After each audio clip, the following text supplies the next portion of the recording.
This is not boring stuff. We're talking about changing the world for the better. We're talking about winning the hearts and minds and souls of America. If we came together and put on a show where people could laugh, which breaks down barriers, it brings a community together. See, founding fathers were different. People try to revise them, turn them into something that fits now. They weren't like now. They had wigs for crying out loud. They were different. They had rarely seen Barack Obama wearing a wig. Have you? No. Not a slippers from the country. The real genius of the Comedy and Constitution Tour is getting out of the classroom and actually giving people a playbook, an action strategy for how to go home in their communities, in their homes, in their churches, and actually have a real playbook that they can use as their game plan to go out there and win the battle in the culture war. I don't think there's anything out there like this. I think Rick Green and Brad Stein together make a great team, and they communicate truth very succinctly and get people involved and rekindle their passion for Christ and liberty. The evening was just about rekindling a spark, passion, and just giving me the tools to take back home. Tonight was a really great experience. I mean, we had both the comedy that kept us engaged, and we had the real history and the education behind the Constitution. I'm so sick of this political correctness. Don't shoot the animals, they might get their feelings hurt. You don't even pretend to be animal rights activists yet. You people like to see the bunny, shoot it, eat it, make a hat. Out of the car, here's the cute bunny. Yeah, that's your love, the cute bunny. It was not only just enjoyable, but the best part is it was inspiring and it was insightful. Everybody should come see this. Kids, parents, moms, dads, grandpas, grandmas, everybody should come to this. Brad is hilarious. You see the young kids? I read about books on the internet. Back in the olden days, where you could touch the paper, and there was no delete. There was no delete. The book just stayed there the whole time. Don't let him all come, it's still here. Help me, mother! I laughed like crazy. I think my cheeks were sore after about 20 minutes, so I laughed.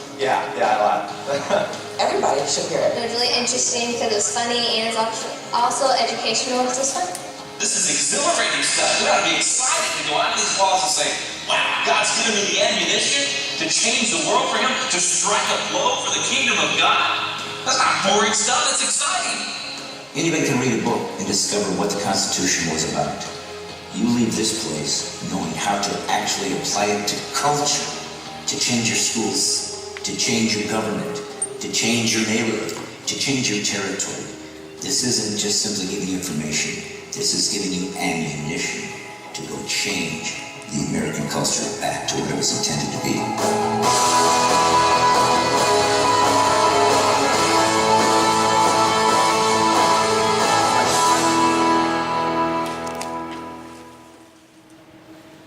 Matt, what date's that going to be? August 26th, Saturday night. August 26th, Saturday night in Fredericksburg is where that'll be. And if you want more information on that, go to the website, fredericksburgteaparty.org.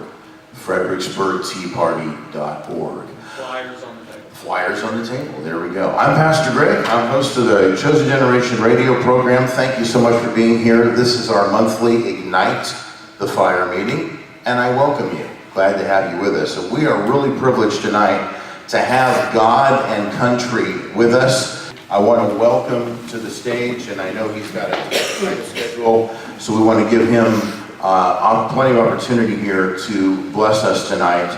I want to welcome one of the nation's leading warriors. He has been fighting this fight, really one of the leading and original warfare warriors of it. Vision America is the name of the organization that he is a part of. Please welcome Dr. Rick Scarborough.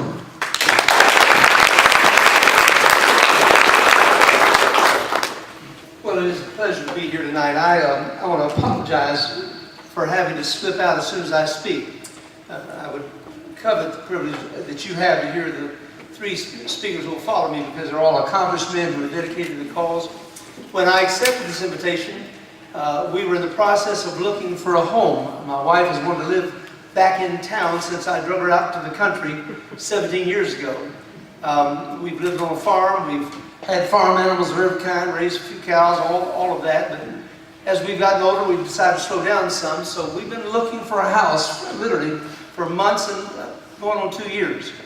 When I accepted this invitation, we had found the house, but wasn't sure we would be able to close on the house. Well, we did close. We moved starting last Saturday. I left my poor wife in a pile of boxes. We got the cars in the garage for the first time last night, and were able to shut the garage door, but I promised her I'd get home to help her as soon as I can. So I hope you will forgive me. My choice was to ask permission to speak first and leave, or bow out. And the gentlemen here were gracious enough to let me kind of set the table tonight. I did put some books out there, several of you requested, so I'm going to take the first 4 more minutes. I got 20 minutes assigned to me, and I'm going to be careful to watch that time. In fact, because I don't see a clock, I'm going to watch that time right now. I want one of you fine laymen to jump up and down and holler if I go 1 minute past. It is 7:15 now. 7:30 I'll be through. And I promise that, because you have a great lineup of speakers coming up. But I want to just tell you that there are 4 books back there. One of them is the book I'm known for, Enough is Enough. It was written in 1996 at the urging of Dr. Jerry Falwell. In fact, he created Liberty House Publishing, published 2 books, and then closed that part of his ministry down. That was one of the 2 books.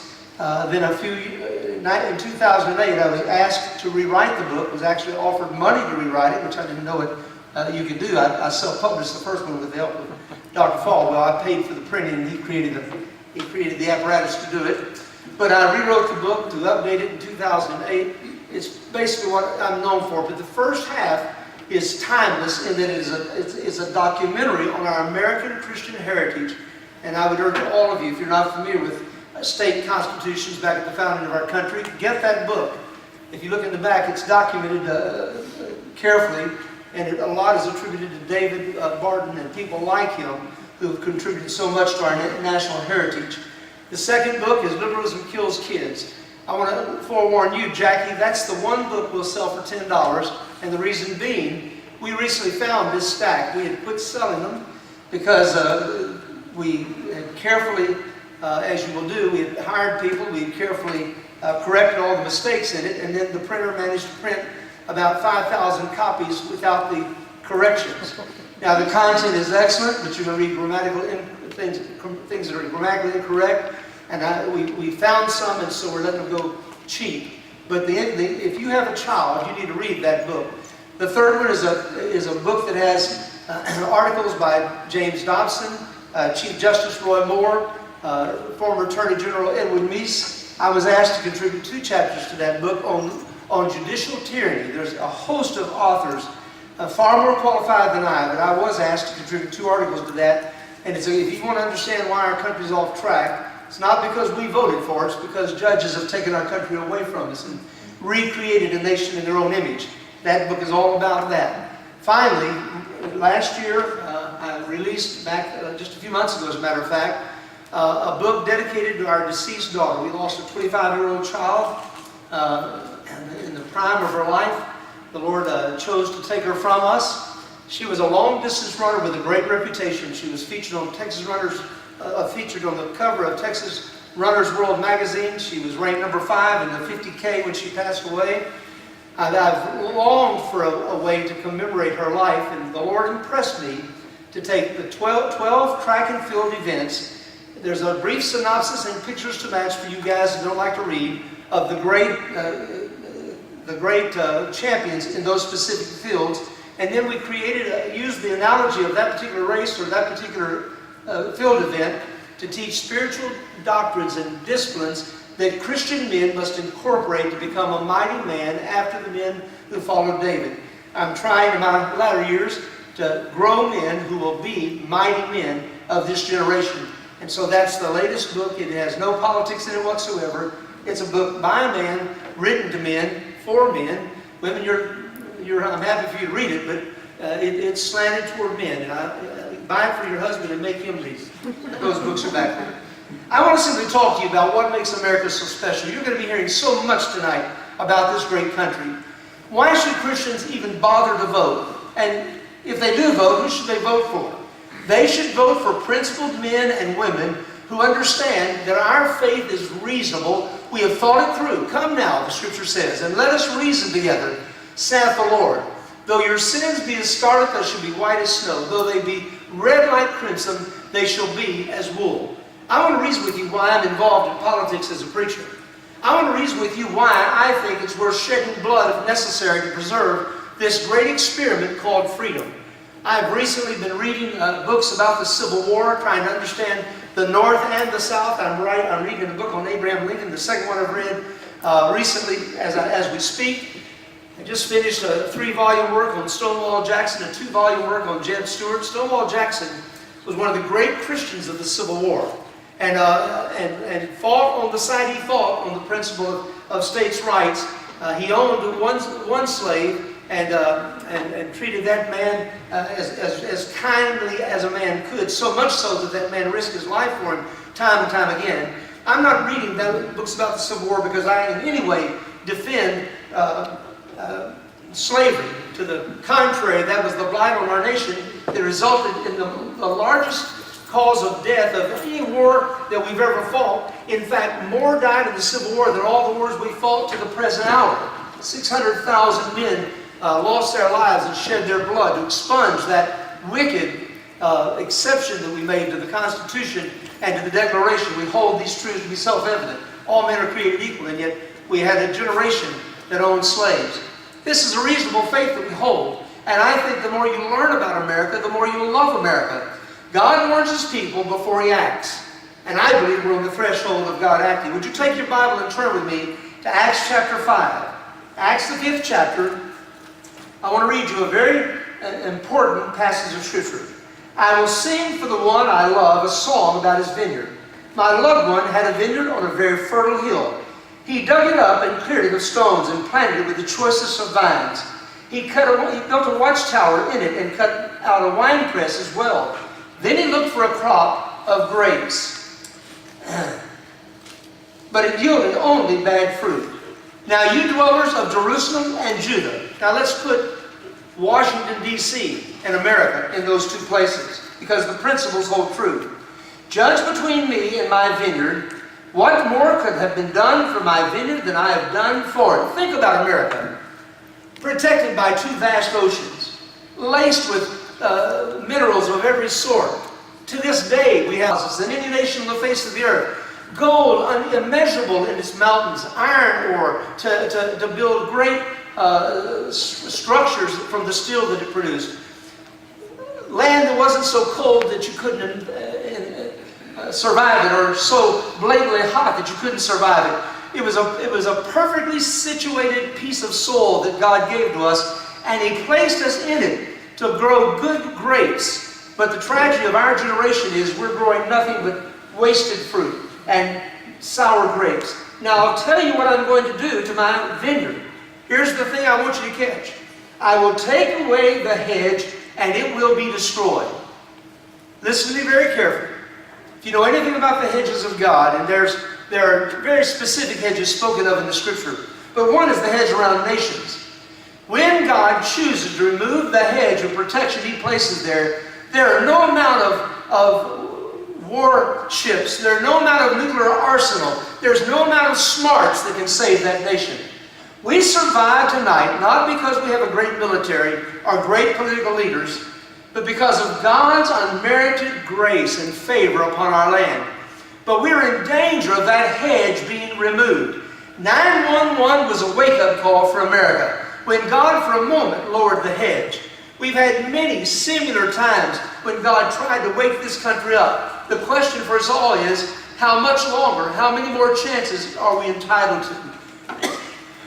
In Isaiah chapter 3, preceding Isaiah 5, where you're told the 9 sins of a nation in decline, one of those signs is He will take away the judges and the prophets. I'm going to ask you 2 questions to consider. Well, if I could find some water, I'd be sipping on it right now. Not the water you've been drinking, by the way. I love you, Pastor. I'd even kiss you, but I don't want your water. Well, thank you. Because I saw you spit back into it earlier. There you go. I have a dry, hacking cough that no doctors today have been able to find a cure for. I've had a number of deacons offer me whiskey, but I ruled it out. there'd been a time or two I would have grabbed and been close because I'm coughing so much. But here's what I want you to see, folks. God never leaves us wondering what's going to come. He says in Isaiah 3, there are 9 things that a nation does before it finally fails. But the very first thing that he points out is he takes away the judges and the prophets. I want to ask you a question. Or let me first of all set the platter before I ask the question. I'm watching my watch, so you've got 5 minutes to hear the rest of this sermon. The first thing I want you to see is that when I grew up, you couldn't turn on television or radio without hearing the gospel, and I don't mean on a handful of select channels, I mean on every channel at some point and every day.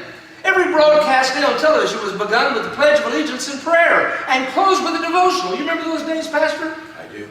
You drove down the highway late at night, you couldn't find any, the way you stayed awake at night was to hear gospel coming out of Del Rio, Mexico, on a 50,000-watt station that covered the nation. Not so anymore. And when you can find preaching, you don't hear prophetic preaching. In our generation, we've lost D. James Kennedy, Jerry Falwell, a host of others of like order and rank. Adrian Rogers, one of the great prophets of all time. They never vacillated on what was right and wrong. What do you hear on TV today?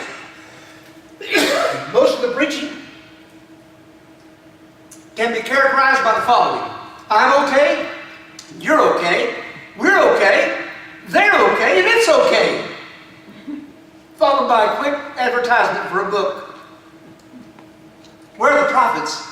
Where are those who are straightforwardly telling this generation some things are right and some things are wrong? And you'll take away the judges. You and I didn't take away prayer. We didn't vote for that. We didn't vote for homosexuality to be not only allowable, but embraceable. We didn't stand up as a nation and vote that marriage could be redefined to be anything anyone wanted it to be. In fact, in the states that had a vote, they voted resoundingly. In constitutional amendment after constitutional amendment, to define marriage as one man, one woman for life, ideally. God has taken away the prophets and He's taken away the judges. He goes on and says more in this passage. He goes on and he says, well, first of all, the proper role of judges, interpret the law, not legislate. Dred Scott decision of 1857, blacks are 3/5 human and therefore can be bought and sold. The Supreme Court of the United States said, proving they don't always get it right. Buck versus Bell, 1927, Carrie Buck was born with a less than ideal intellect. She was called in those days an imbecile. The state of Virginia elected to sterilize her so she couldn't have more imbeciles. Her case was taken before the Supreme Court, and the Supreme Court upheld the right of Virginia to sterilize women, and they sterilized tens of thousands. The court doesn't always get it right, do they? Just because the Supreme Court of America has said that men can marry men and women can marry women, and soon to have multiples of that, doesn't make it right and doesn't make them right. Judges were not called to legislate. Our founding fathers believed that this was a city, America was a shining city set upon a hill. And we go through all these quotes, but we won't take time to do it. What makes America special? I want to hit these and I'll be through. The checks and balances of our country. Do you think that just happened? That was predicated upon the understanding of our founders that man is inherently sinful. And that if there's not someone looking over his shoulder, he'll do what is wrong more often than what's right. And that every man is corruptible by sin nature, based on Romans 3:23. The co-equal branches of government was spawned by Isaiah 33:22. I can't read that there, so I'll read it back here. For the Lord is our judge, the judiciary. The Lord is our lawgiver, the legislative branch. The Lord is our king, the executive branch. But what do they understand? God Himself will save us. Not the king, not the legislator, but God. Do you realize that the 3 branches of government were conceived by men who read God's Word, who had been trained in God's Word, and they said uniquely in all the governments of the world, we'll have a tripartite government checking and balancing one another so that no one branch of the government can run this country. But guess what? Beginning in the 1940s, that all changed. When was the last time you heard of a judge being impeached? Well, to refresh your memory, one was in Florida, and then he went right back into his district and became a congressman, where he still sits. We've lost our way as a country. The 4 levels of government. You know, do you think that we have a federal government and a state government and a county government and a city government by chance and happenstance? Our founders read what Moses' father-in-law, Jethro, by the way, Moses was married to a black woman. I hope you understand that. All this talk about mixed races, it may not be ideal sociologically, but there's nothing biblically wrong with it. One of the great men of the Bible was married to a woman of another race. But look at what it says. Moreover, thou shalt provide out of all the people able men, such as fear God, men of truth, hating covetousness, and place such of them to be rulers of thousands, federal government, rulers of hundreds, state government, rulers of 50s, county government, and rulers of 10s. Not every man has the capability of rising to the highest office. In America, he has the opportunity to, but he might rise to a place he really doesn't belong. But our founders founded our government. They built our government, not after the order of any European government they'd ever been exposed to. Unique in all of governments. And it was based upon an understanding of God's holy word. And this matter of free market capitalism, 2 Thessalonians 3:10, if a man don't work, he shall not eat. Well, can we get back to that? And wouldn't that help? And finally, tax exemption for churches. Do you think that just happened? Ezra 7:24 says, also we certify you that touching any of the priests and Levites, singers or ministers of the house of God, it shall not be lawful to impose toll, tribute, or custom upon them. Basically, our founders said, how are we going to figure out how we have all these different kinds of churches and be fair to all of them? If the government pays for the Methodist church, is that fair? Well, of course not. If the government pays for the Baptist church, we don't want that. We just came from England where there was a state church. We just came from France where there was a state church. And it didn't work out all that well. So here's what they conceived of. We won't impose taxes on those who do the work of ministry. What we will do is let every citizen pick the church they want to go to. They can pay their pastor, pay the tithes and offerings to that church, and we won't tax that, so the people themselves subsidize the church of their choice, and we will exempt that amount of their taxes when they do it. Tax exemption didn't begin with the IRS. It began in the mind of God, flowing through our founding fathers. Folks, the reason I believe America is worth fighting for and dying for, she's unique of all the nations of the earth. And that is the only explanation for us surviving thus far. Do we really want to be the generation that sees it come to an end? God bless you. God bless you.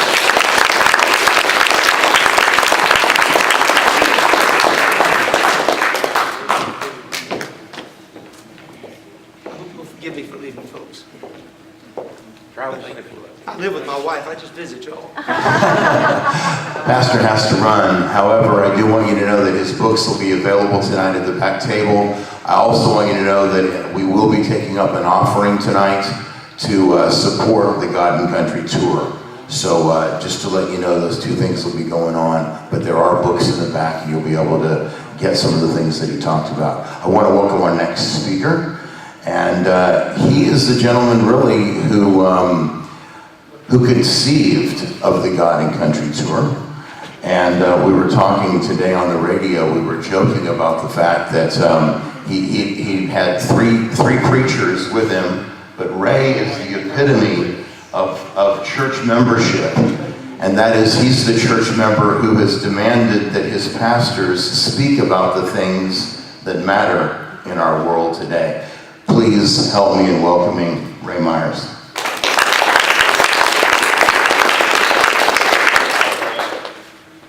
Well, thank you so much. I really appreciate being here. You know, Bandera and the Hill Country, just, you know, you just can't separate those two.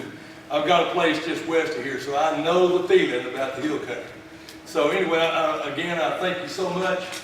And I've got to get this clicker started. And my presentation is going to be just a little bit different, of course. I'm not a minister. But whenever we started the Tea Party and started the God and Country program, people began to question, what in the world has the Tea Party got to do with God and Country? Well, we had to have a definition and had to pull those together. So we do have a definition. I don't want you to see it. You know, it says, organized teams of like-minded, patriotic, conservative Judeo-Christians united together to save our country from a tyrannical government whose mission is to destroy the Constitution and erode the very foundation of the economy and our traditional American values. It goes on. With the onslaught of attacks on our Christian religion, it's about time we told the nation who we really are. Okay? With the onslaught of attacks, we said that. We are not teabaggers. We are not occupiers. We are not radicals. For the most part, we're Judeo-Christians.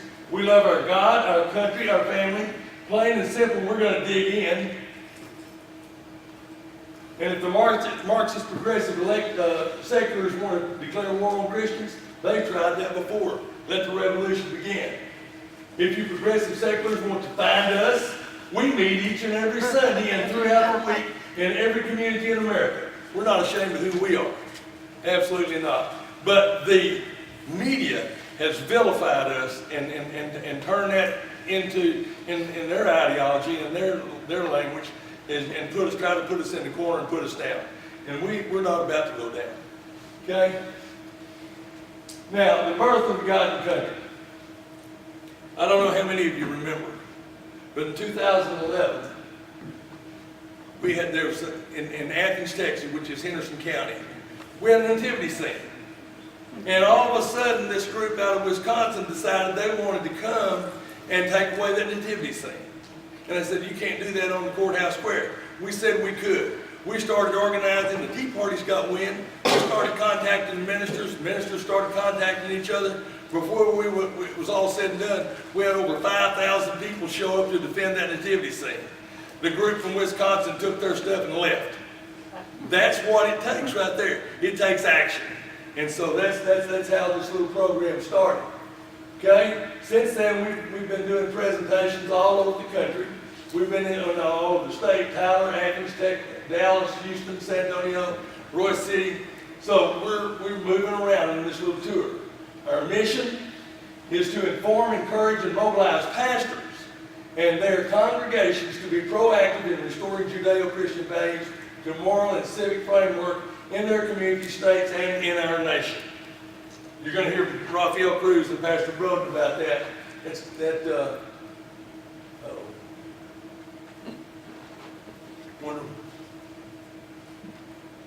We lost it. We lost video, didn't we? Yeah. See what happened? What is there? Well, we got here. What is their plan? What is a plan? There's a plan out there. I don't know how many of you have seen The Agenda. It's a movie, The Agenda. I hope this goes forward.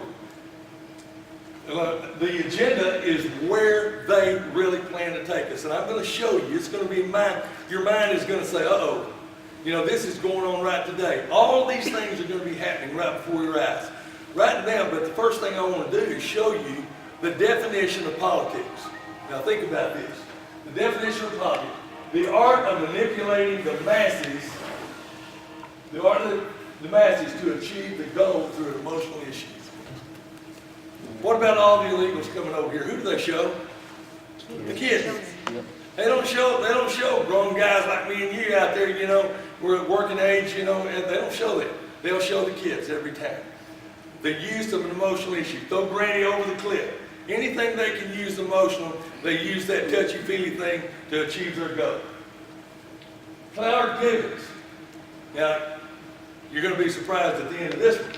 This plan calls for the destruction of capitalism in America by swelling the welfare rolls to the point of collapsing our economy. How do they do it? Their method of dispersing the illegals and welfare recipients all over the country is called Southwest Keys. It's their new name. This was totally operated by the government organization and fully funded by you. This was Acorn. This was Acorn before they moved it to Southwest Keys. Okay? The downfall begins. 1963. The Supreme Court concluded that any Bible reciting or prayer in public schools was deemed unconstitutional. Now listen, if Satan had a starting point in our modern age, I think it was in the early 60s. I really do. While Americans have endured great prosperity over the past 50 years, we've also lost our moral compass and direction. The research data supports 1963 as the focal point. demonstrating a downward slope in our moral and social decline right up to 2017. Now, the Marxists, progressives, communists, whatever you want to call them, you know, the left, where do they go from here? We are witnessing an implosion of religious freedom and right before our eyes. You're going to take a look. In fact, the gentleman was here, this gentleman right up here on the front, whenever we came in, we was talking about having a discussion, and we was talking about what's going on today. I know everybody who watches TV, you stay in tune with the news and everything, and you see our statues being torn down. You see all, you know, the churches, they're, you know, taking and trying to infiltrate the church with emotion rather than the Bible. And there's all kinds of things going on. So, I'm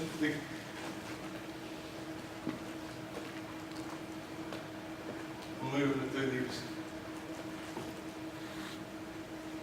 Okay. Have you seen it in the news? Now, I'm not going to go through the 45 goals of communism, but I am going to show you some of them.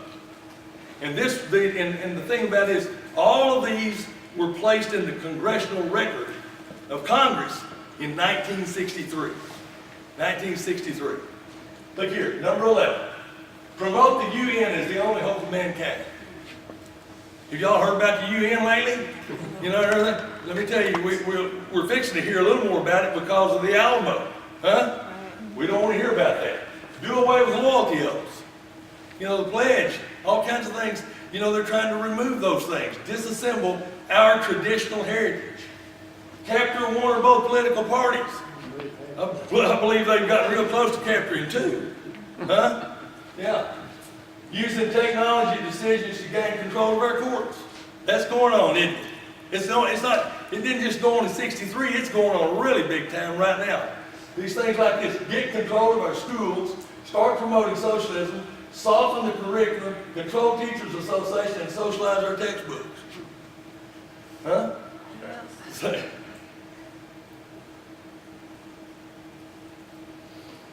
Look at what California just did. This is amazing. April the 12th, 2017, University of California voted to ban the American flag from flying over their main lobby, stating that the flag is an offensive weapon of nationalism and colonialism and imperialism. They overturned that, but they voted to do it. And that makes my blood boil.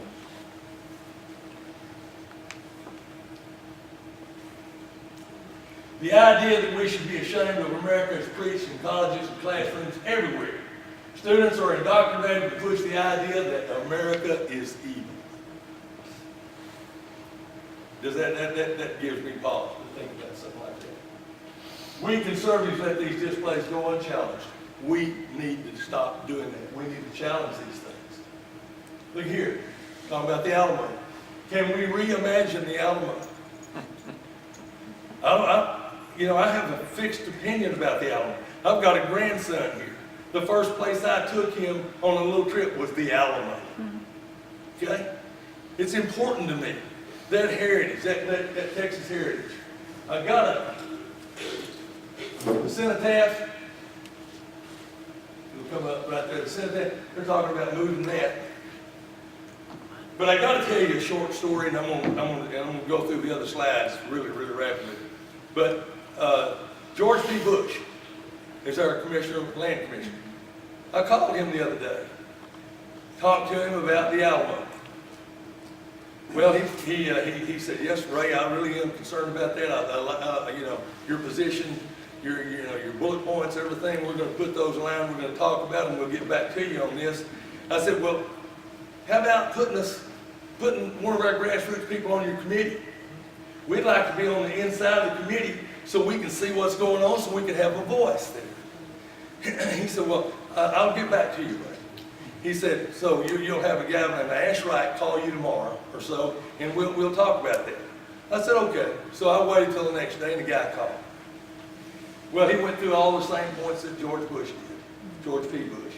And finally, when he got down to one of us, down here, grassroots people, being on his committee, he said, by the way, on that committee deal, we'll let you in the committee for $250,000. Huh? They're screening out you, is what they're doing. If you're not the elitist, you're screened out. So what does that tell you? We got somebody running against him, by the way. Oh, good. Yeah, and this. George P., the day that I was talking to him, I asked him, I says, now, we've been over to the Alamo, and the flags are gone. There's not any flags in the Alamo. He said, oh yeah, they're there. I said, no, they're not. He said, yeah, they are. I sent him these pictures. They're not in there. They wasn't in there at the time. But about 2 days after I talked to him, the flags were back up. Now, this back to the goals, the 45 goals. Get control of our schools, start promoting socialism. We went through that one. The next one. So it's 26. Yeah, I'm getting there. Yes, I can. 18, gain control of student newspapers. That's for sure. 19, use student rights and protests to achieve their agenda. Is that going on? Have you seen that recently? And this was this was 1963. It's coming alive right today. Okay? I'm hitting the one that says forward. Number 20, 21, 24, and 25, 26, 27. Infiltrate the press. Huh? Gain control of TV, radio, motion pictures. 1963, remember that. Eliminate all laws of obscenity as a violation of freedom of speech. Promote pornography and obscenity in the media. 26, promote homosexuality as normal and natural. Going on today. 27, infiltrate our churches and discredit the Bible.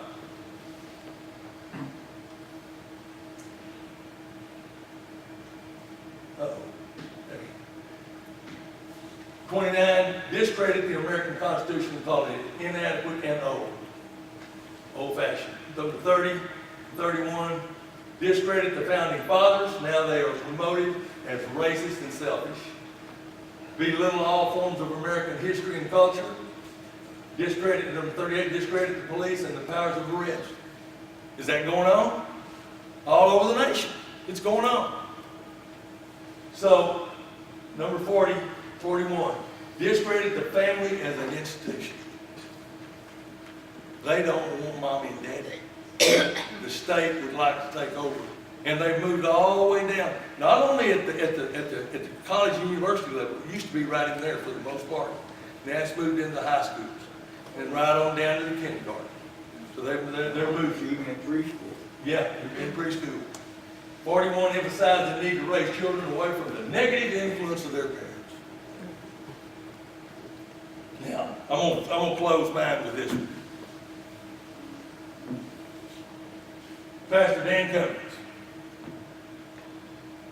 Mother's Day morning, this past Mother's Day, just a couple of 3 weeks, 4 weeks back. I was in my house, phone rang, it was Pastor Cummings. And I got to talking to him. I'd called him about something. I got to talking to him about something. He said, Ray, he says, by the way, he said, if you still have your mom, wish her happy Mother's Day. And I said, well, I don't have my mother. And he said, well, you know what? He says, I was walking across the Capitol this morning. And he said, I got stopped by this lady. And this lady was looking for the Mother's Day protest. Code pink. Looking for the Mother's Day protest. There it is. Folks, it's time to wake up and get involved. You have got to get out of those seats. You've got to support candidates that care. You've got to support good, solid Christian conservatives. How many of you in this room have ever heard of the Freedom Caucus? And I'm talking about at the national level and the state level. You betcha. You've got to get behind those folks. And we're going to be moving. The Freedom Caucus is going to be growing. Don't let the news media turn you away and tell you a lie, because that's what they're trying to do. They're trying to control the narrative and take over, and we don't need that. I thank you for your time. I appreciate it so much. And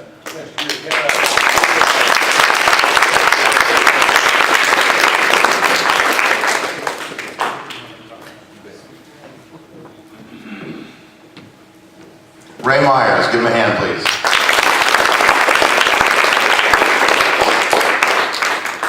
All right, I want to welcome our next speaker, and drove all the way down from Dallas to be with us today.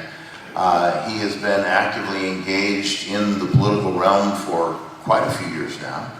And on the front line, he formerly ran for House congressional position here in Texas, up in northern Texas.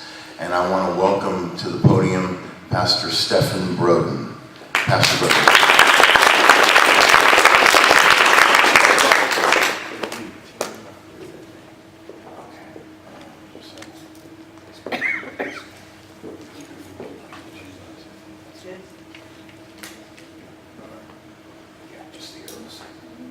Hello, fellow patriots. It's good to have you here this evening. I want to talk to you about an action that we can take to stop and to push back against any illegal, unconstitutional act. Any unconstitutional act or extra constitutional, lawyers know what that means. That means it's not in the Constitution. It's not in the Constitution. I want to talk a little bit about that tonight and give you a view of what we can do to stop tyranny in America. Let's see if I can do this. All right. Here's a quote from Woodrow Wilson. It says, "What one generation would resist, but eventually accept, the next generation will accept it because their parents did, and the next generation would just operate under the assumption that it has always been that way." You and I still recoil at the idea of same-sex marriage, but your children and your grandchildren will not. It will be an option. A thought to remember. America was founded on a religious-based heritage of liberty under law, and the Constitution was written to limit the government, not the people. We need to let that marinate a little bit. The Constitution was written to limit the government, not us, not the people. Here's a thought from Mark Levin. It says, "The remedy to tyranny is conservatism, precisely because its principles are the founding principles." Because its principles are the founding principles, meaning that the principles that govern the conservative movement in America are those principles that have been codified and established within the Constitution. We're not extra-constitutional here. We are operating within the Constitution. Educated citizenry is a vital requisite for our survival as a free people. As Thomas Jefferson said that. And one of the things that we're seeing happening in America today is that we're being dumbed down. Our kids are not taught the Constitution. When I was growing up, we had to learn the preamble to the Constitution of the United States in the 5th grade. That's not happening today. And so an educated citizenry is vital to pushing back against that which is tyrannical and unconstitutional. Martin Luther King asked a very important question and answered it. How does one determine whether a law is just or unjust? A just law is a man-made code that squares with the moral law or of the law of God. An unjust law is a code that is out of harmony with the moral law of God. Men and women, are we witnessing unjust laws? Immoral laws? They're out of harmony with that which is specified to us within the Word of God. The question is, what is happening to us? What is happening? The progressive movement in America has a deliberate strategy to change us fundamentally, our nation. This change will be through an incremental implementation of a godless philosophy. A godless philosophy. This philosophy is found in socialism, Darwinism, secularism, and communism. And all those isms, men and women, are anti-God systems, written by men who do not believe in God. And may I say to you, what's happening in America is that we've turned our backs on God, and the truth of the matter is we are an ungodly nation. It may not be true for many of you who are sitting here tonight, but you do not represent the majority. The millennials do not believe that the Bible is the inerrant, infallible, inspired Word of God. That's why they're not going to church. And have you noticed that there's been a graying of your church? Not many young folks in the church. Where are they? They're millennials who have been trained and indoctrinated to believe that God is a fairy tale, no longer applicable to a 21st century context. Here's what Karl Marx said. He said, my objective in life is to dethrone God and to destroy capitalism. Is that what we're witnessing in America? I submit to you we are. Joseph Stalin said this, America is like a healthy body, and its resistance is threefold. It's patriotism, it's morality, it's spiritual life. If we can undermine these three areas in America, America will collapse from within. Will somebody witness with me that this is going on right now in America? Amen. It needs to stop. There's only one way to stop it. That would be you and I. What do we do when the federal government exceeds its constitutional limits? There is an action that we can take when the federal government goes beyond the definitions specified to it within the Constitution. Let me give you an example of just how flip-floppy and how in the wind politicians are. This man here is Justice Anthony Kennedy. He has two opinions, and one he changed here recently to affirm same-sex marriage. He said this, the significance of the state's responsibility for the definition and regulation of marriage dates to the nation's beginning. For when the Constitution was adopted, the common understanding was that the domestic relationship of a husband and a wife, and a parent and a child were matters reserved to the state. Then he changed 2 years later. He changed to an illegal position that struck down the state's rights in the matter of marriage. The 14th Amendment required that the state license marriage between two people of the same sex. He flipped. And by the way, this is the same guy that legalized sodomy in the state of Texas. The question of power. In questions of power, let no more be heard of confidence in man, but bind him down from mischief by the chains of constitution. Oh, if we could ever return to a constitutional republic. That can happen with you and I. Here's what Matthew Spalding said in his book titled, We Still Hold These Truths Today. Our nation's founders knew that the perpetuation of liberty would always depend on spirited citizens and patriot statesmen actively engaged in the domestic task of governing themselves, holding to the truth of 1776. Patriot men and women and statesmen, where are they? Where are they? And the spirit of 1776, men and women, was revolution, rebellion, revolt. Where is that spirit? Here's a thought that I want to share with you tonight that's going to help you understand the role of our state.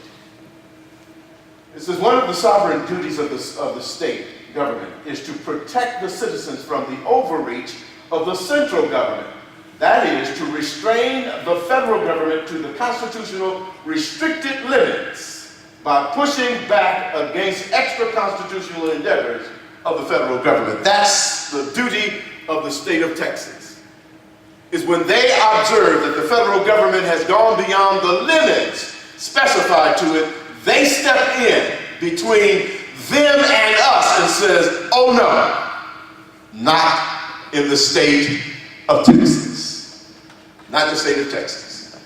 Governor Abbott should have stood up and said, our Constitution recognized marriage between a man and a woman, and said to the federal government and to the Supreme Court, no, in the state of Texas. Amen. And they would have been within their legal constitutional right to do so.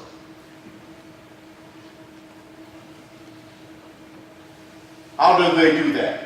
The remedy for unconstitutional acts, men and women, is nullification through the lesser magistrate. This remedy is for unconstitutional acts only. When the state commands that which God forbids, or forbids that which God commands, men have a duty to obey God rather than the state.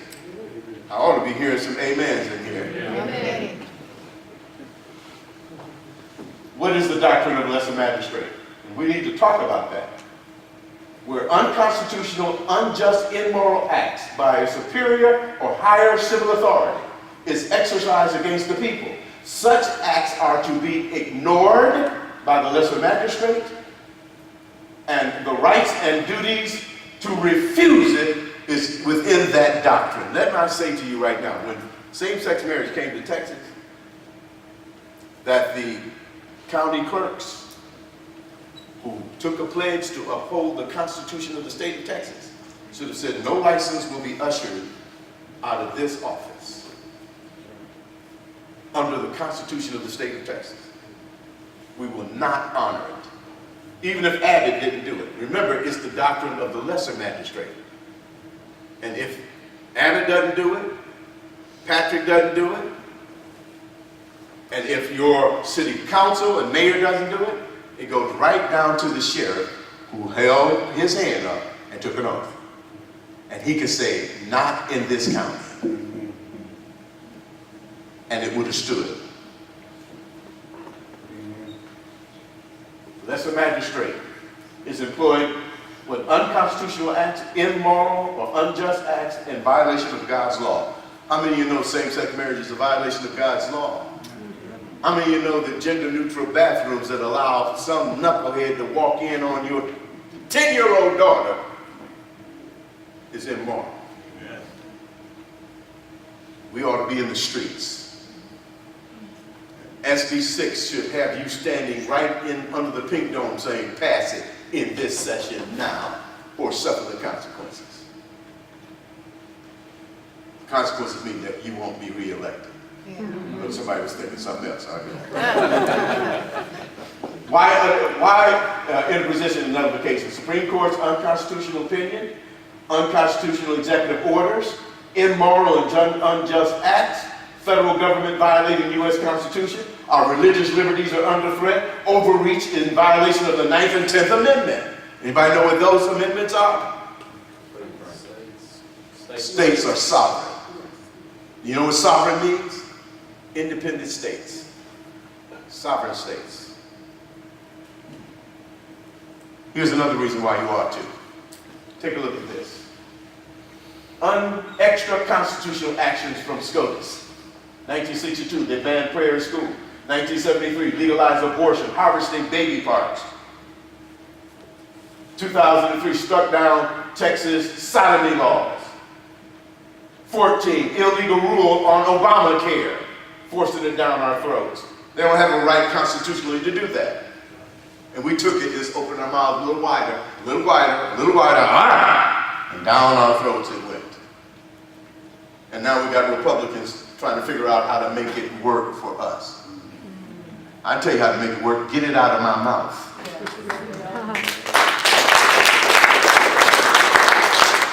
And then 2015, forced same-sex marriage. Men and women, do you see a pattern here? And if you look very closely, you see that there's some speed happening here. Yeah. Notice in 62, it took them a few years, 11 years.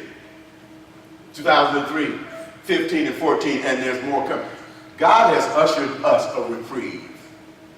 Amen. When we elected Donald Trump. I mean, you just got to say it like it is. It was a reprieve. If we'd have got Hillary Clinton, it'd have been over. We didn't get her, but we got a reprieve. The question is, who did he give the reprieve to?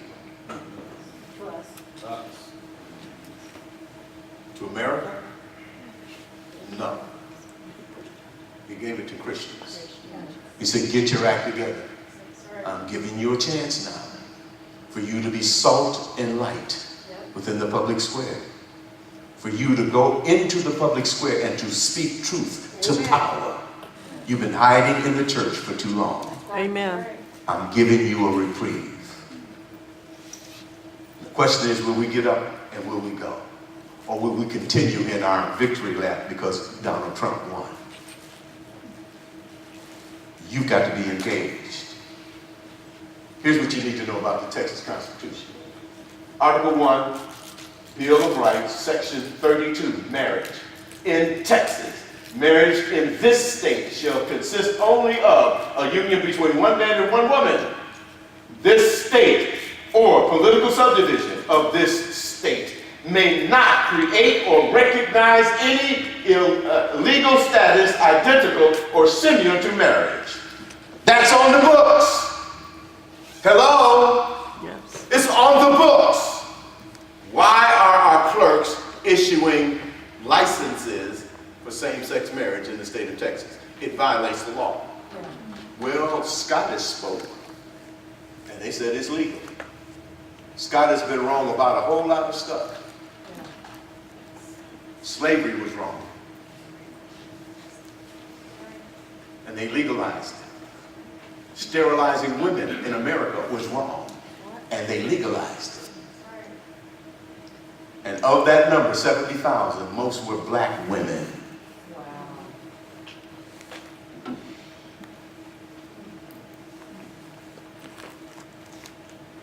Texas Family Code.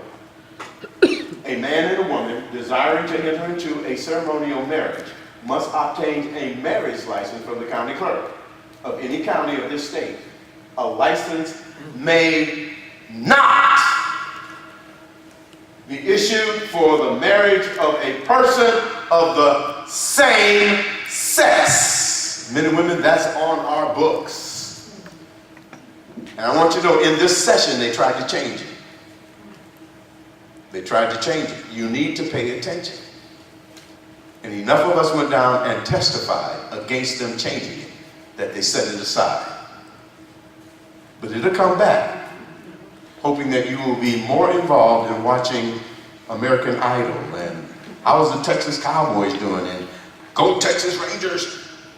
None of that's going to help you maintain your liberties. Now I'm going to rush through this because I want to save some time for our premier speaker for tonight. Who determines what is constitutional? Who determines? Wrong. The federal government, which the state themselves created, cannot hold a monopoly on constitutional interpretation. Wow. And cannot decide itself what the extent of its own powers are. Wow. Thomas Woods in the book called Nullification. Nullification.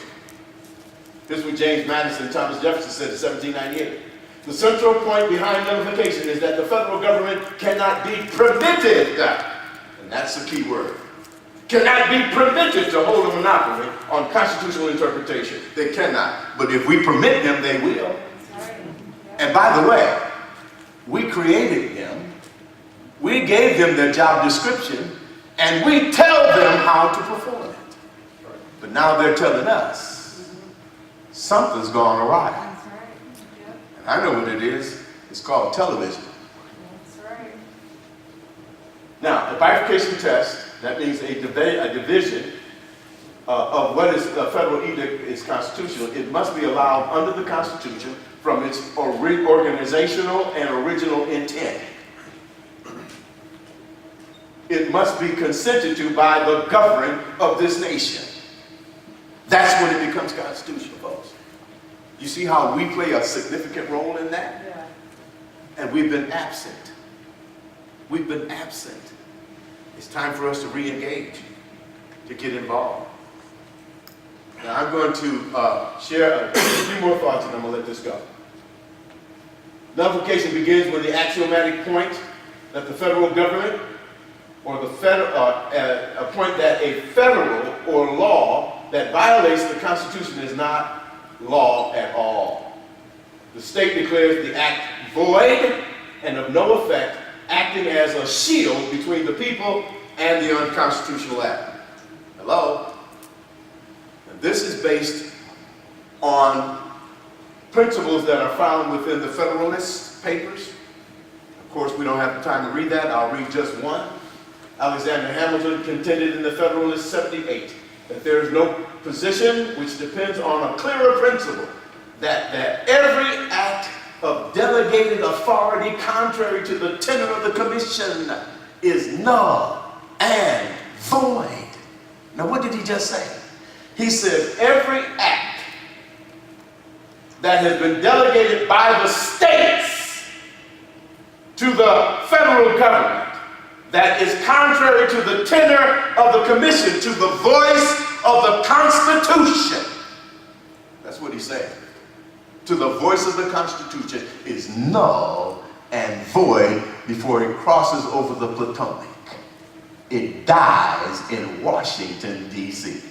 Come on, somebody. All right. If you was a black church, they would say, preach it, pastor. It's okay. I know where I am. Tennessee legislators set forth a bill to affirm natural marriage. They did this here recently. They set it up. They didn't pass it, but it was set up to go against SCOTUS.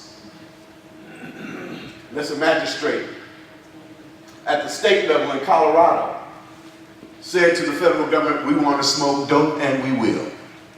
And you can't do nothing about it. That's an exercise of the lesser magistrate by liberals who are taking it and using it. We just need the conservatives to do the same. Liberals are using it all the time. Lesser magistrate at the city level.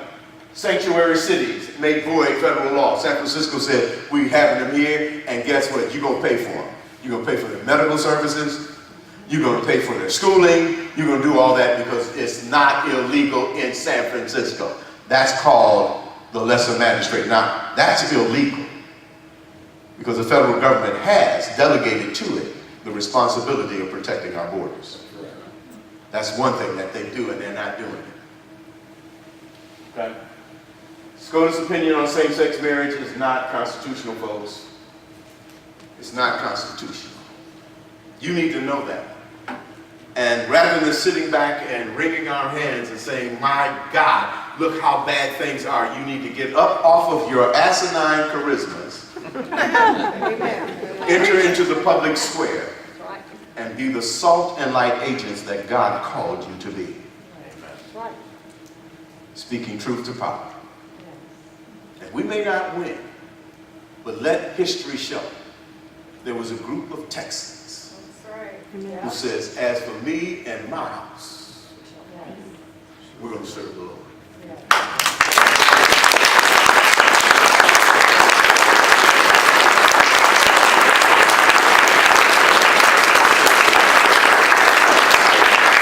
Pastor Stephen Bruggen. Thank you, sir. I want to welcome our next speaker to come and share with us. He is a fighter for freedom and justice. I've known him for over 4 years now. He was on my program for close to 3 years on a monthly basis. We became good friends through that process. He fought to get to America, leaving Cuba under severe oppression and coming to America. He has fought for America and for our Constitution. He has trained up his son to fight in the same way, and that son today serves in our United States Senate, Senator Ted Cruz. I want to welcome the man who helped to shape him, Rafael Cruz.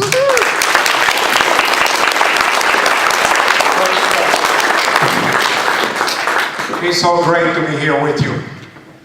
I'll tell you what, you've heard a lot about America, some of it kind of distraught. But I'll tell you, America is worth saving. America is very unique.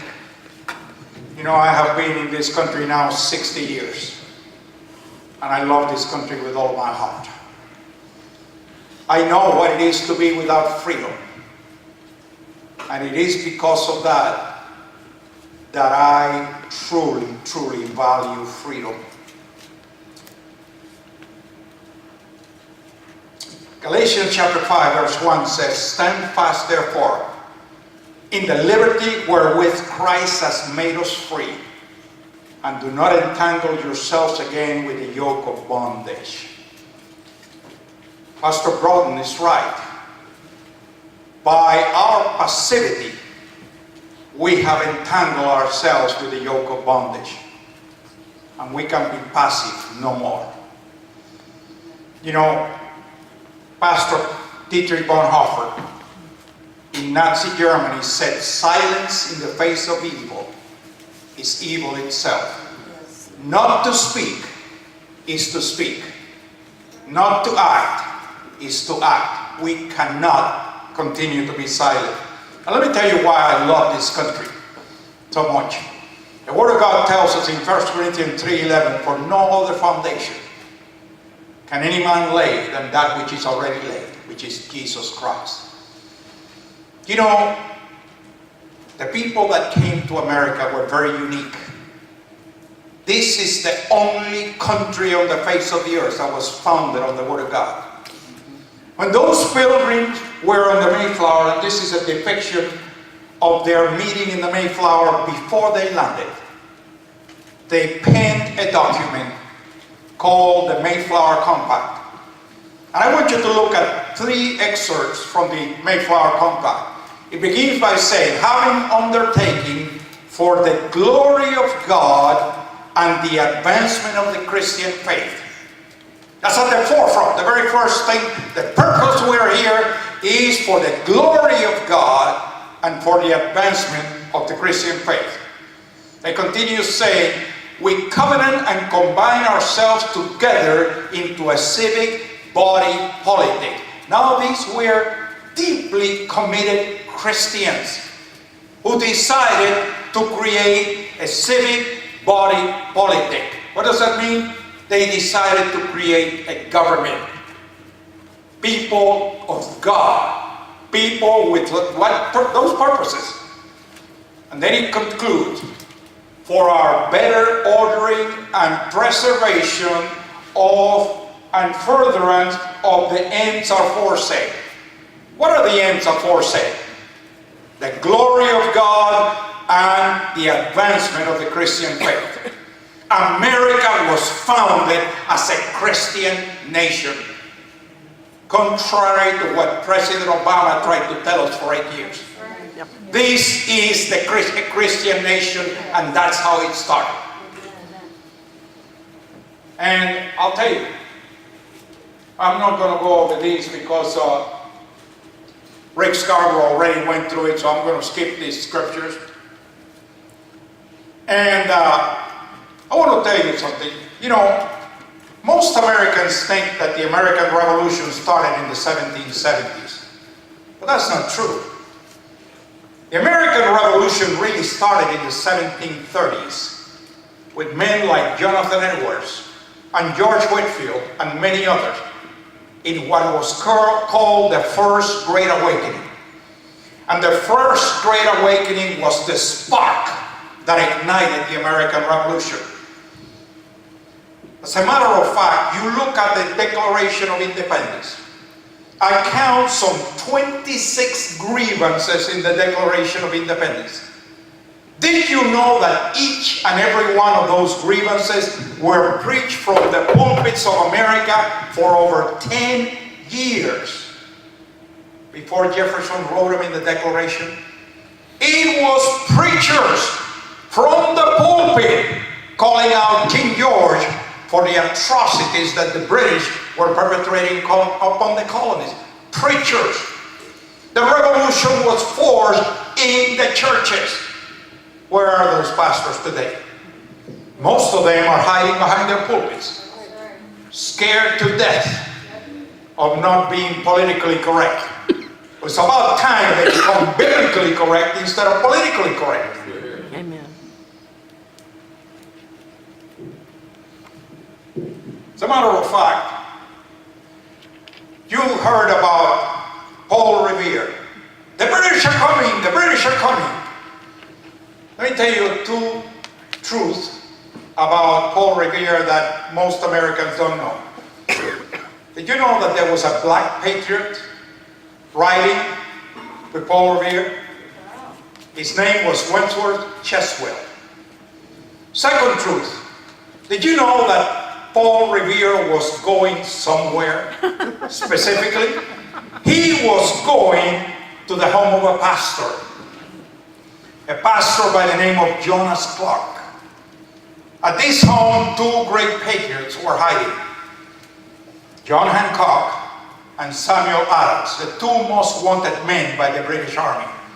They had orders to capture them and hang them for sedition.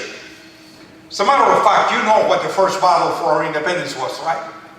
Battle of Lexington. But did you know that the Battle of Lexington was fought right outside the church of Pastor Jonas Clark? As a matter of fact, in the Battle of Lexington, 8 colonists died. 7 of those 8 were members of Pastor Jonas Clark's church, because all the men from his congregation, including the pastor, were at the forefront of that battle. Let me tell you about another pastor. His name was John Peter Muhlenberg in Woodstock, Virginia. Pastor Peter Muhlenberg was one of many pastors that the British greatly feared. They called them the Black Robe Regiment, because all these pastors wore long black robes. Pastor Peter Muhlenberg was preaching at his church in Woodstock, Virginia one day early in 1776.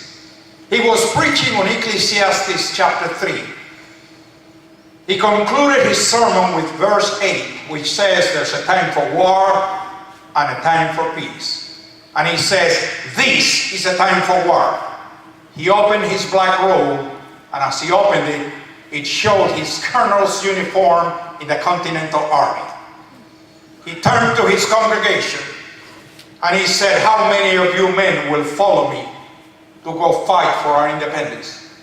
300 men left that church that Sunday to follow John Peter Muhlenberg to fight for our independence. That is our heritage. Now, meanwhile, Peter had a brother. His name was Frederick Muhlenberg. He was also a pastor in New York City. And Frederick is sending all this letter to Peter. Peter, you prostituted the faith. Separation of church and state.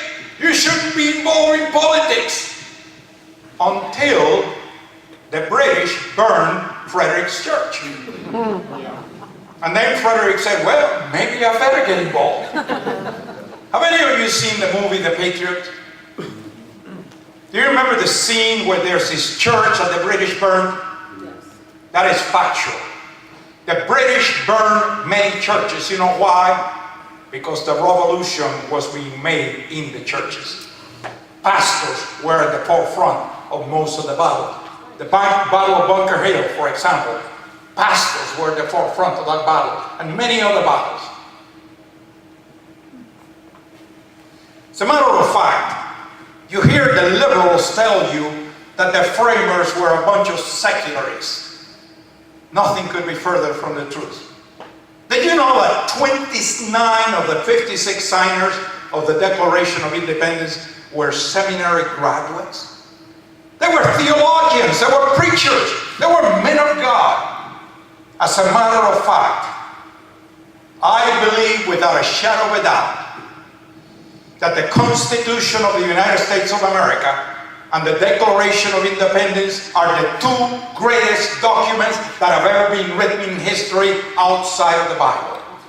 I believe they were divinely inspired. I was telling someone earlier today Do you know what the average lifespan of a constitution throughout the world is? 17 years. And yet our constitution has lasted well over 2 centuries. Why? Because it was forged on the knees of the framers. Those framers were on their knees seeking revelation from God. And revelation is what they got. And that gave us the Constitution of the United States of America. If we follow the Word of God and we follow the principles of the Constitution and its preceding document, the Declaration, we will be on solid ground. I'll tell you, there was a man that came from France here, Alexis de Tocqueville.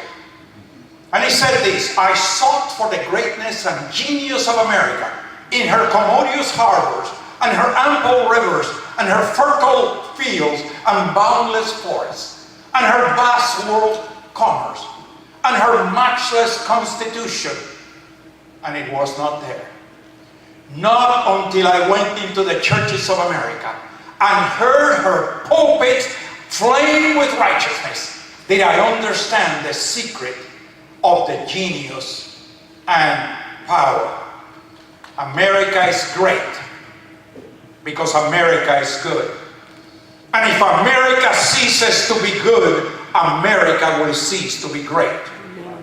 We need to take that statement to heart. America has strayed from that path. Separation of church and state is a myth promoted by the secular humanists. But you know, the companion to that first scripture that I read is Psalms 11:3. The foundations is destroyed. What can the righteous do? Well, I'm going to go a little bit before Ray Myers. Ray Myers said the decline started in 1963. I submit it started a few years before. It started in 1933. I call 1933 an ominous year for America. In 1933, a document was signed in the United States of America that altered the course of history for the worse. The name of that document was called the Humanist Manifesto. It was modeled after an earlier document called the Communist Manifesto. As a matter of fact, in my book that I have in the back, I have a comparison of these two documents. They are almost identical. The Humanist Manifesto was modeled after the Communist Manifesto. Now let me tell you something that will shock you. One of the principal signers of the Humanist Manifesto was a man by the name of Dr. John Dewey. Some of you may recognize that name. John Dewey is considered to be the father of modern American education. Now let me give you an insight into who John Dewey was. Number one, this is John Dewey speaking. I can speak glowingly of Russia. The animating purpose and life of that country is reflected in its educational leaders. This was John Dewey in 1928. In 1928, he was invited to Russia as a special guest of Joseph Stalin. The source is a document called Dewey, Stalin's Apologist. I'll give you another source. Dewey found Marxism useful and not indispensable in the formulation of his educational theories. This was written in an article called, Was Dewey a Marxist? Dewey was not only a Marxist, Marxism is integrated into all the tenets of the Humanist Manifesto. I hope you have a chance to read these two documents and compare them side by side. Now, how has this polluted our educational system since 1933? We're talking about 80 years. Well, Ray Myers referred to it, I think it may have been, I think it was Ray. Both Joseph Stalin and Adolf Hitler made the same statement: give me the children and I will rule the world. It is not a coincidence that they decided to use this to brainwash our kids. And they've done that in America because if you don't have any moral absolutes, if you do not have a biblical foundation, where's the moral compass? How can you tell between right and wrong? You know, the motto today, if it feels good, do it. Now, let me tell you some of the things that they have imposed into our public school system. One of them is called situational ethics. Situational ethics basically says there is no right or wrong. There's no black and white, and basically everything is gray. It all depends on the circumstances. That's not what my Bible says. I mean, the Bible is very clear between right and wrong. Yes.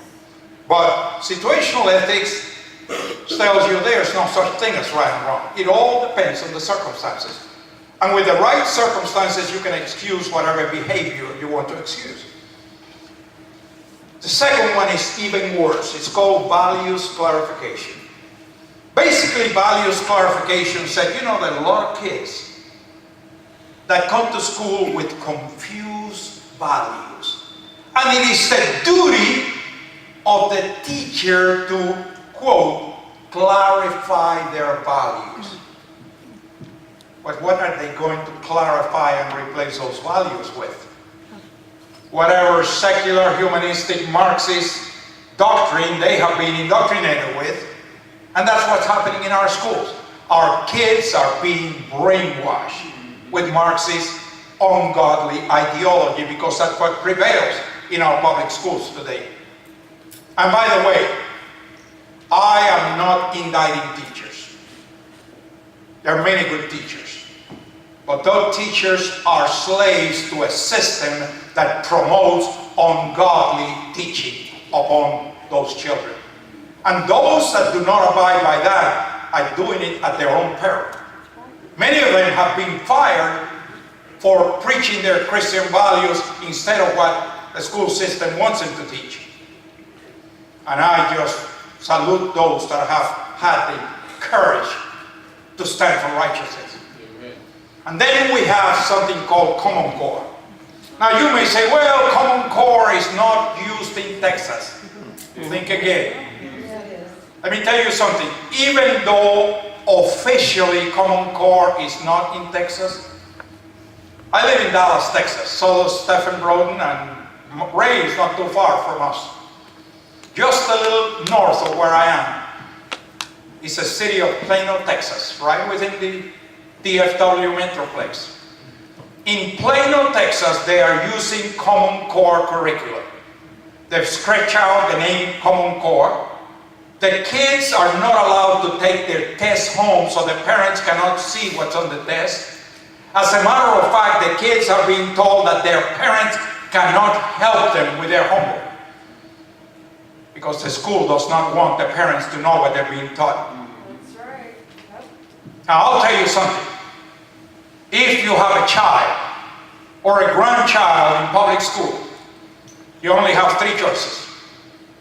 Choice number one, take him out of there and put him in a private Christian school. But you may not have the money. Choice number two, homeschool. Maybe you don't have the time to do that.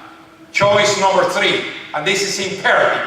If you cannot put him in a private Christian school or homeschool, you must do number three.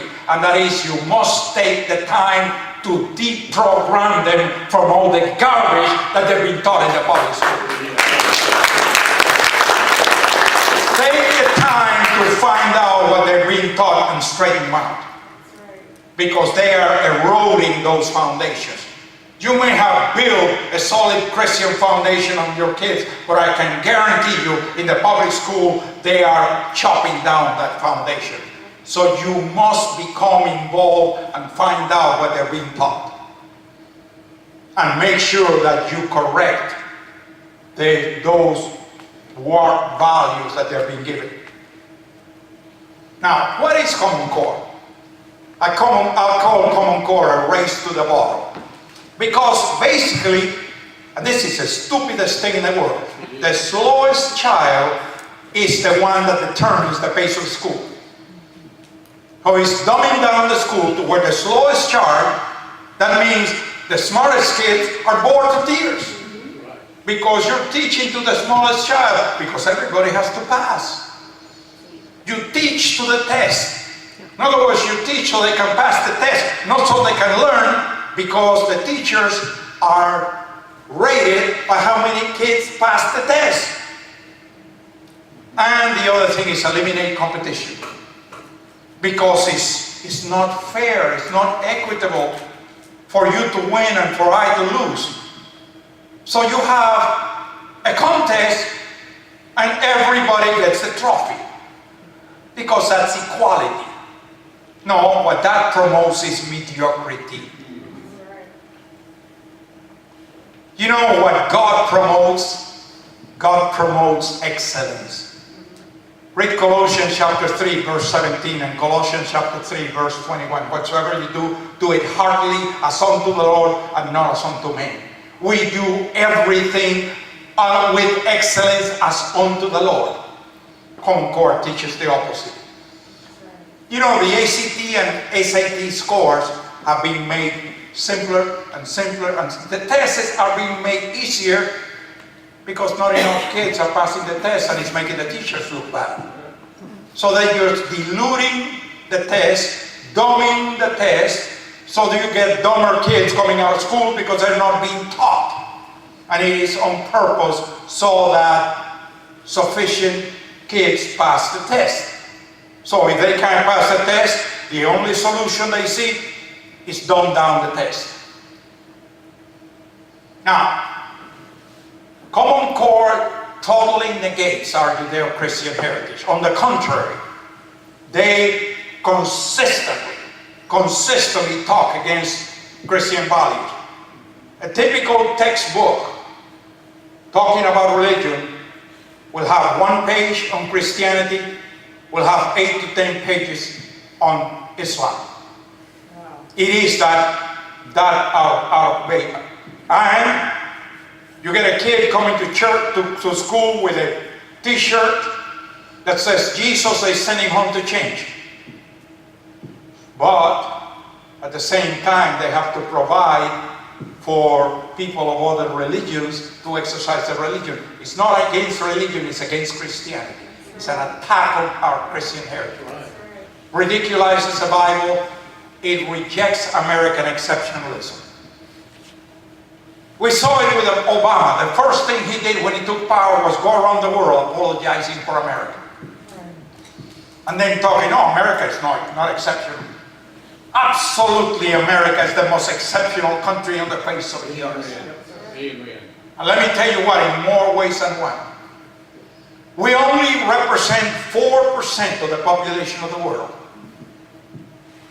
Yet, you look at the percentage of patents that come out of America, it's like a lot higher. As a matter of fact, I think the only country that comes close to America in patents is Israel.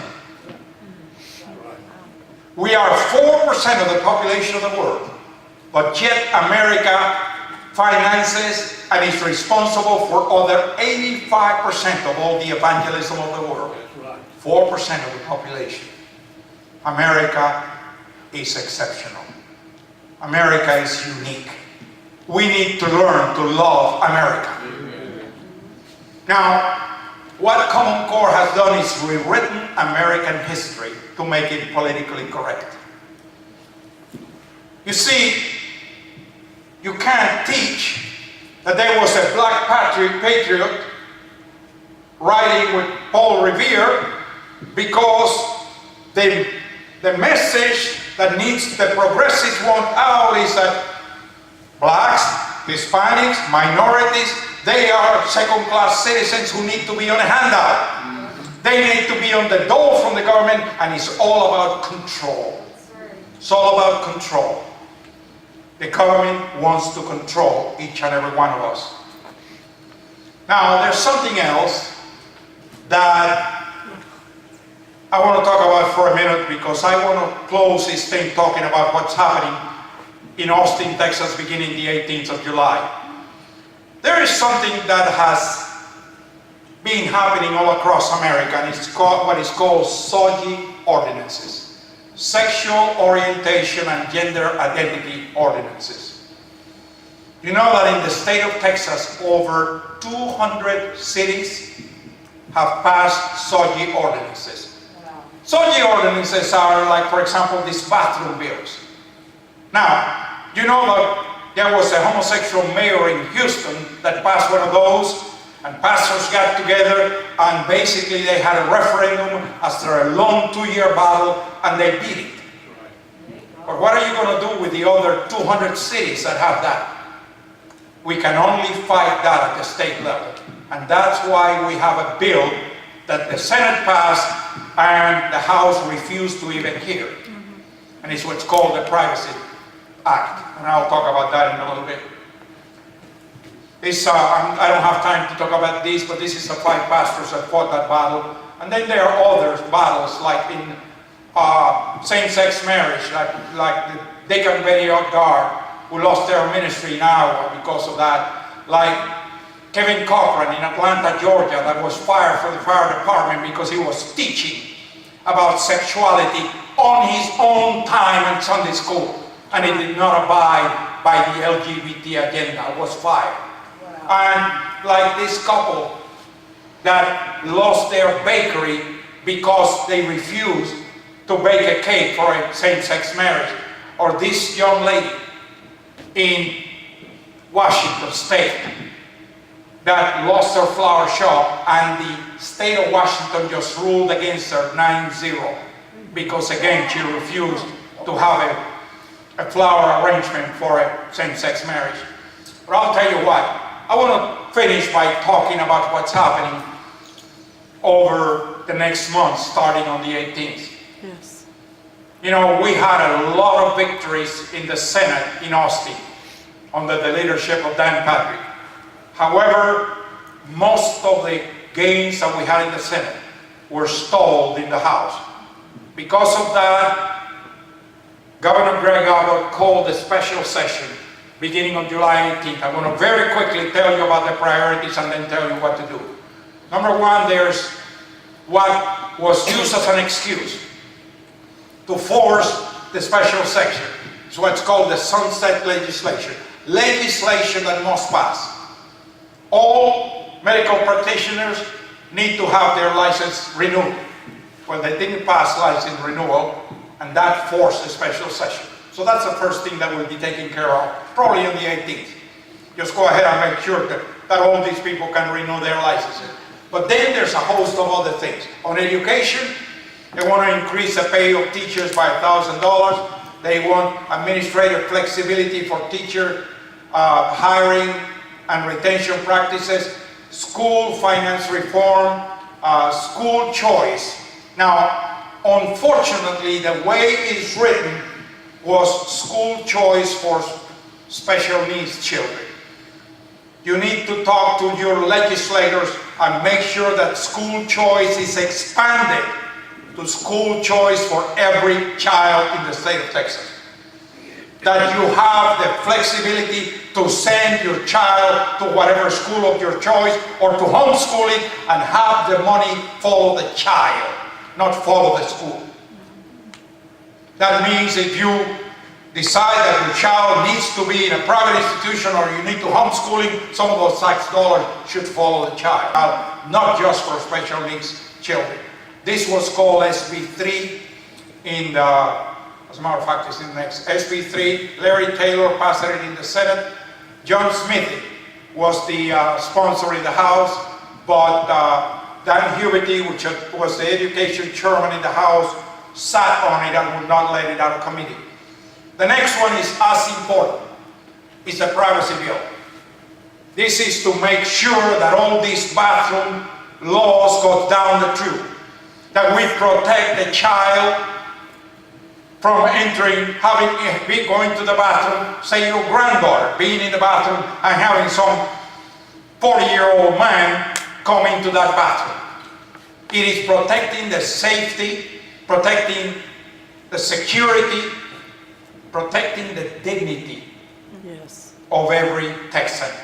Now again, the bill was just, we want privacy in schools. No, we want privacy in every public institution. Again, I encourage you. Louis Cockburn was the sponsor in the Senate. A woman, very courageous woman, a patriot, a great Christian. You need to thank her, call her and thank her. And Byron Cook was the one that basically sat on this thing. And he is the State Affairs Committee. Ron Simmons wrote a diluted version of this in the House, but it didn't pass. This is a must-pass legislation. Yes. And then we have a couple of bills on taxes, property tax reform, and caps on state and local spending. Now, on religious regulations, there are 4 or 5 things preventing cities from regulating whether you want to cut a tree in your backyard or not, and preventing local governments from charging rules midway through construction projects, changing the rules in the middle of the game, or speeding up local government permitting process. And then you have municipal annexation reform, texting while driving. Now there's a state law now for texting while driving, but many cities, many municipalities also have texting while driving. This is put in there so you don't get 2 tickets. If you're texting while driving, you'll get a state fine, but the city cannot fine you on top of that. And without this legislation, you get stopped, you're going to get 2 tickets. So this will prevent that. And the next one is the prohibition of taxpayer dollars being used for paying union fees. And then we have some pro-life legislation. Number 1, we have a prohibition on taxpayer funding for abortion. We need to have that passed. We need a pro-life insurance reform so that you're not forced for paying in insurance for abortion procedures. And we need to strengthen abortion reporting, and this is being done to put some more constraints on the abortion mills across the state. And then we have strengthening the patient protection on do not resuscitate orders. I don't know if you know this or not, but right now as it stands, a panel of doctors can decide to pull the plug on a patient that is terminal without the consent of the patient or the family. And that needs to change. And so, and the other thing is extending maternal mortality cash rates. Apparently too many women are dying in childbirth, and so the governor wants to have a study as to why that's happening so they can do something about it. And the last one is, again, I think this one needs to be expanded. It says cracking down on mail ballot fraud, mail-in ballot fraud. There was an article that was published last week saying that, according to this article, in 2008, 5.8 million illegals voted for Obama. And the same article said that in this last election, 3.5 million illegals voted for Hillary. If that's the case, we not only need to go into voter fraud in mail-in ballot, we need to explore illegals being registered to vote. And we need to make sure that only citizens are voting. Amen. It is crazy that there is so much antagonism by the liberals against voter ID. Why? Because they want people who are not legal to vote, voting for them. That's right. And so, what are we going to do about all this? I'm going to leave you with this last slide. I want you to look at 3 things. Number 1, you need to call the bill sponsors and thank them for their leadership. You need to call your legislator and encourage them to vote for passing this bill. Too many of these legislators have been very passive. And you need to call the committee chairs And if you can, join us in Austin, Texas. I'll tell you what, Rick Scarborough, who has left, Stephen Broden, Ray Myers, and myself, we will be in Austin repeatedly after the 18th, trying to push these legislators to do what's right. Listen, we are Americans, but we are also Texans. Amen. And I'll tell you something, if we lose Texas, we lose America. Yes. We need to be vigilant, because I'll tell you, the Democrats are committed to spending $100 million in Texas in this next election to turn Texas blue. We cannot let that happen. Liberals have something in their favor. They are united. They are committed and they are militant. We cannot sit on our rear ends. We have to be the same.